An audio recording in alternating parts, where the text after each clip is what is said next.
मोदी ने राष्ट्रीय स्वयंसेवक संघ के शताब्दी समारोह में बुधवार को कहा, संघ के स्वयंसेवकों ने कभी कटुता नहीं दिखाई, चाहे प्रतिबंध लगे या साजिश हुई हो। सभी का मंत्र रहा है कि जो अच्छा है, जो कम अच्छा, सब हमारा है। उन्होंने इस मौके पर आरएसएस के योगदान को दर्शाने वाला स्मारक, डाक टिकट और सिक्का भी जारी किया। उन्होंने कहा कि संघ के स्वयंसेवक जो लगातार देश सेवा में जुटे हैं, समाज को सशक्त कर रहे हैं, इसकी भी झलक इस डाक टिकट में है। मैं इसके लिए देश को बधाई देता हूं। मोदी के स्पीच की 3 बड़ी बातें। कहा, हमें घुसपैठियों से बड़ी चुनौती मिल रही। 100 साल पहले आरएसएस की स्थापना सहयोग नहीं था। पीएम ने कहा, अन्याय पर न्याय, अंधकार पर प्रकाश की जीत, ये भारतीय संस्कृति के विचार और विश्वास का कालजयी उद्घोष है। ऐसे महान पर्व पर 100 साल पहले आरएसएस की स्थापना संयोग नहीं था। ये हजारों साल की परंपरा का पुनरुत्थान था, जिसमें राष्ट्र चेतना समय समय पर उस युग की चुनौतियों का सामना करने के लिए नए अवतारों में प्रकट होती है। संघ उसी अनादि राष्ट्र चेतना का पुण्य अवतार है। संघ और स्वयंसेवकों का एक ही उद्देश्य राष्ट्र प्रथम है। समाज के कई क्षेत्रों में संघ लगातार काम कर रहा है। संघ की एक धारा बढ़ती तो गई, लेकिन उनमें कभी विरोधाभास पैदा नहीं हुआ, क्योंकि हर धारा का उद्देश्य भाव एक ही है, राष्ट्र प्रथम। अपने गठन के बाद से ही आरएसएस विराट उद्देश्य लेकर चला, राष्ट्र निर्माण। इसके लिए जो रास्ता चुना, व्यक्ति निर्माण से राष्ट्र निर्माण, जो पद्धति चुनी वो थी शाखा। हमें घुसपैठियों से बड़ी चुनौती मिल रही। दूसरे देशों पर आर्थिक निर्भरता, डेमोग्राफी में बदलाव के षड्यंत्र जैसी चुनौतियों से हमारी सरकार तेजी से निपट रही है।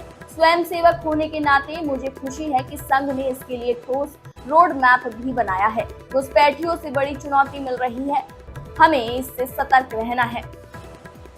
साथियों, खुद कष्ट उठाकर दूसरों के दुख हरना, ये हर स्वयंसेवक की पहचान है।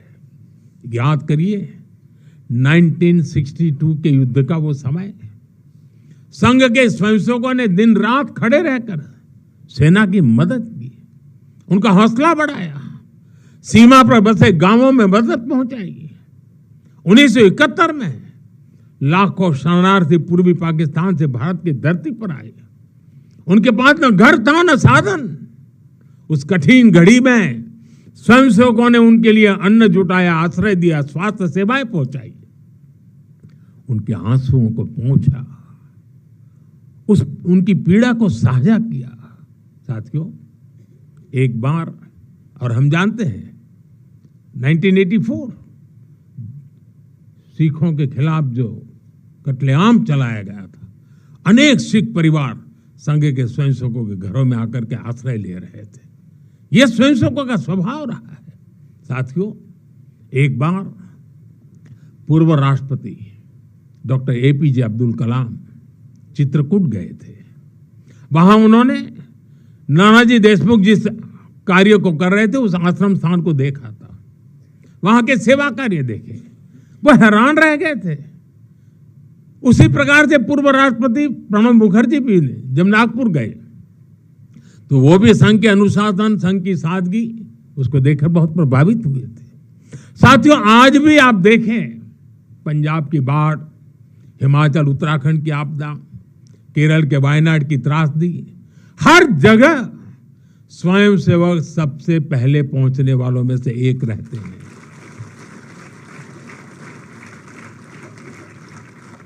कोरोना काल में तो पूरी दुनिया ने संघ के साहस और सेवा भाव का प्रत्यक्ष प्रमाण देखा है।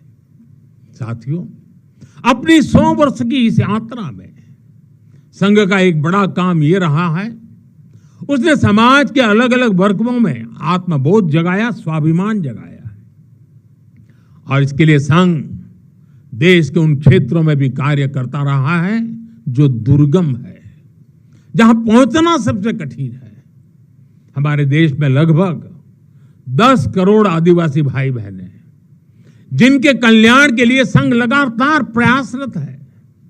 लंबे समय तक सरकारों ने उन्हें प्राथमिकता नहीं दी, लेकिन संघ ने उनकी संस्कृति, उनके पर्व, उत्सव, उनकी भाषा और परंपराओं को सर्वोच्च प्राथमिकता दी।